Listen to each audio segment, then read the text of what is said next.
From Lagos, the nation's commercial capital, this is the news at 10. Live from Channels Television.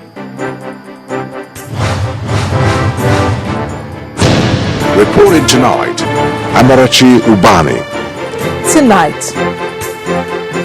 And the winner is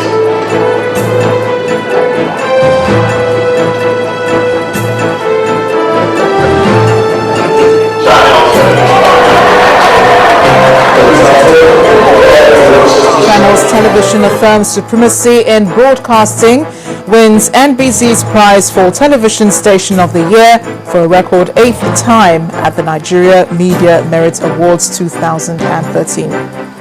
President Jonathan and 59 other world leaders set to honor Nelson Mandela at a state funeral in South Africa. Edo State workers protest turns violent. Union leaders accuse government of sending thugs after their comrades. Hundreds of thousands of people in Ukraine take to the streets demanding the sack of the government.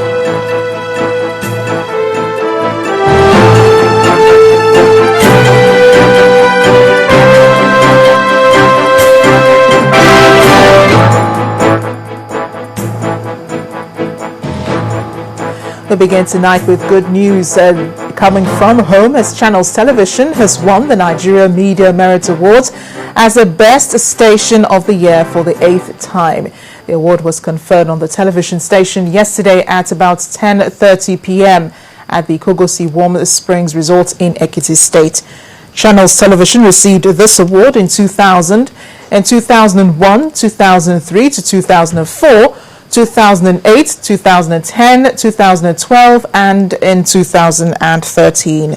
Channels Television is one of the 13 independent television stations currently broadcasting in Nigeria since the federal government deregulated the broadcast media in 1992.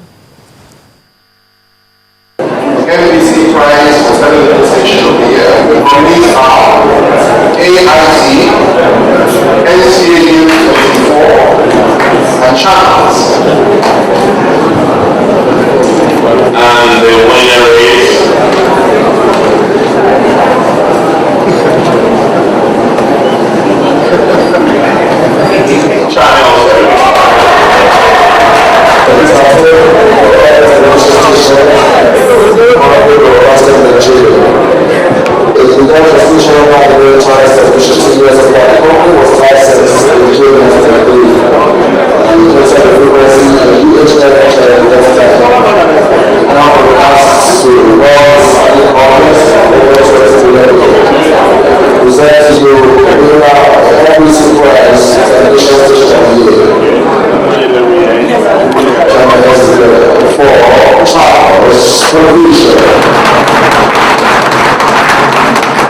This is the 8th time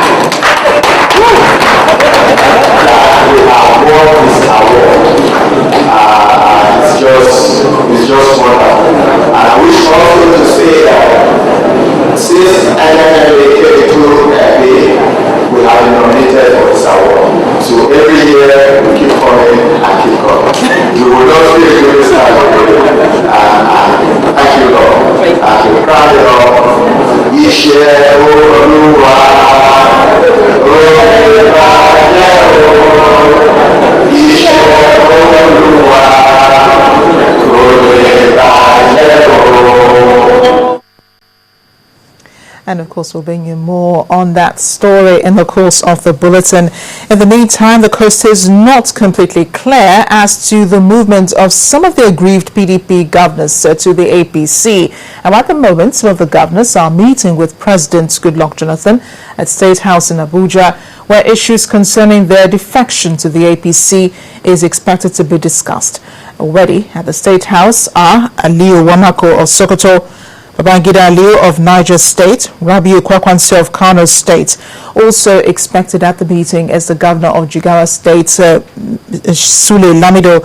You will remember that governors of Niger and Jigawa met with the president last week and decided to reconvene today. The G7 governors stormed out of the party's national convention in Abuja, which became the start of the crisis which has been rocking the party and also the birth of the new PDP.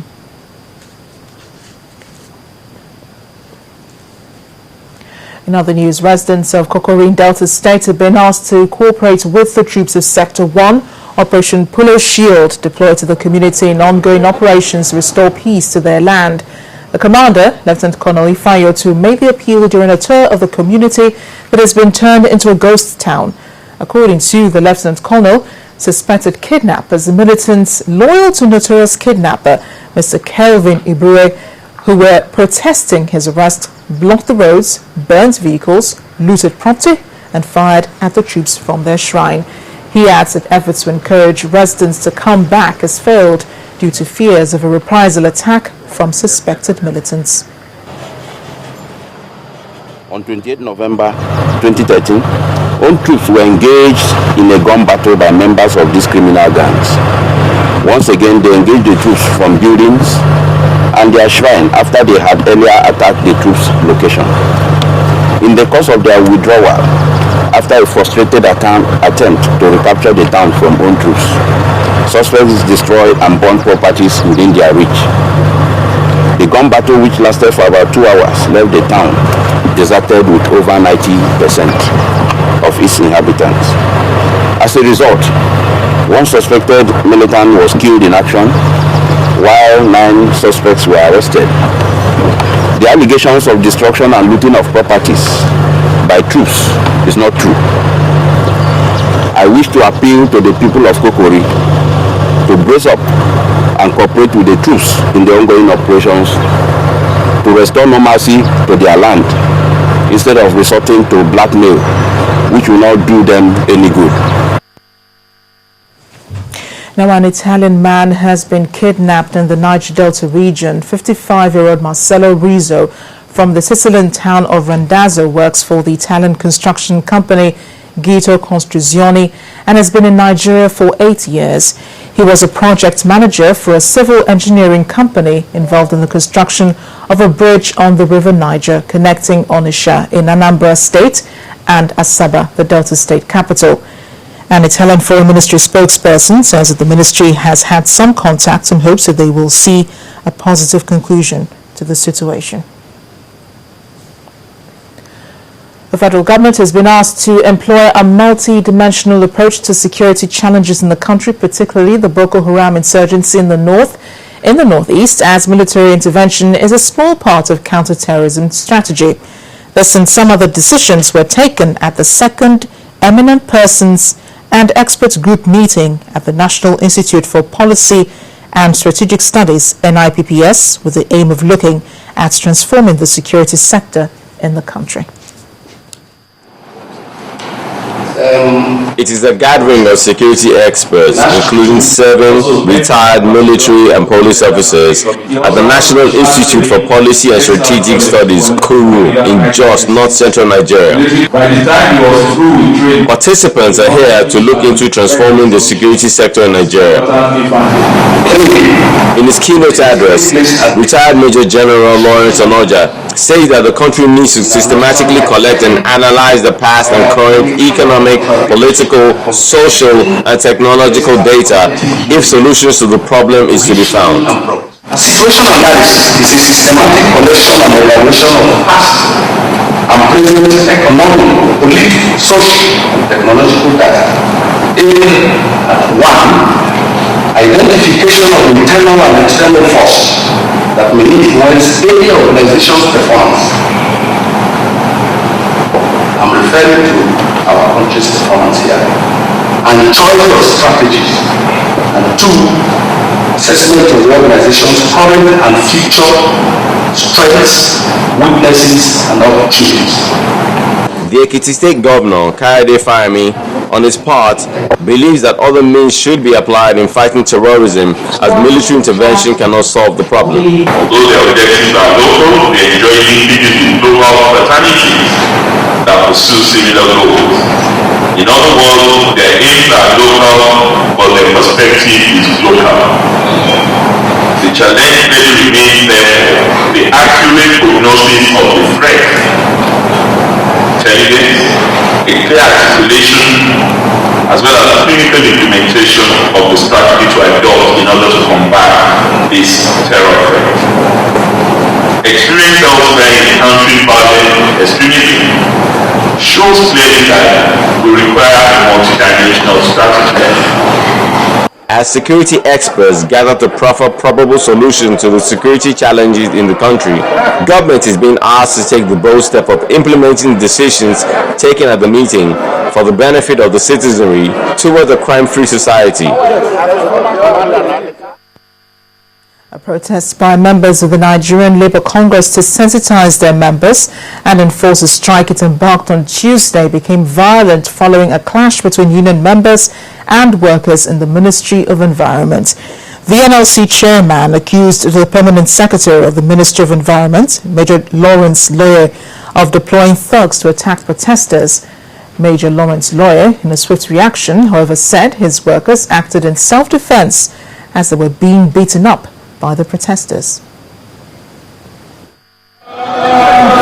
It all began innocently enough, with the workers moving from one establishment to another to enforce a strike.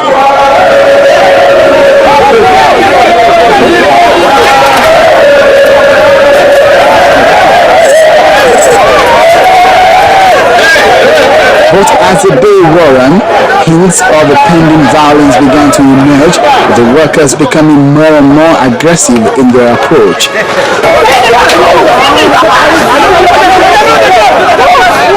With news of the activities of the striking workers sipping in, those at work began to run for dear life.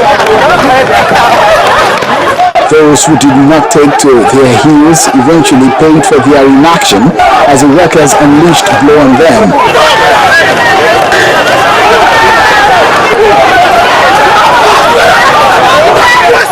This march was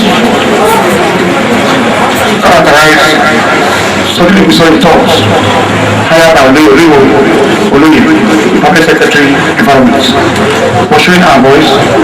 One of our boys was beaten up.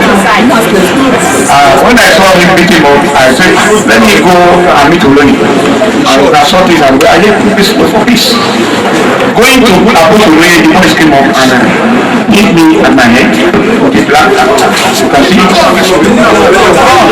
There is standard operational order when they were going on protest.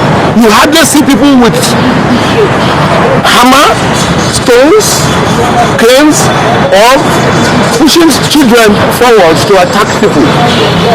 But I do see them moving and holding each other in a friendly manner, talking peacefully with people.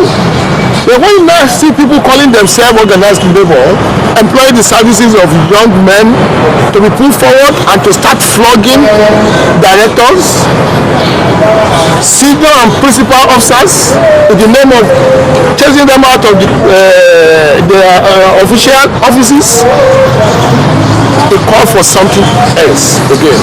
The strike is still on, and the workers are asking for the full implementation of salary relativity structure, the balance of 10.5% teacher special allowance (TSA), as well as the payment of the health salary structure for health workers. While these demands are not being contested, what is rather disturbing is the use of violence as a means of being heard. In part two, after the break, about 60 world leaders to attend Nelson Mandela's funeral in South Africa. Just stay with us.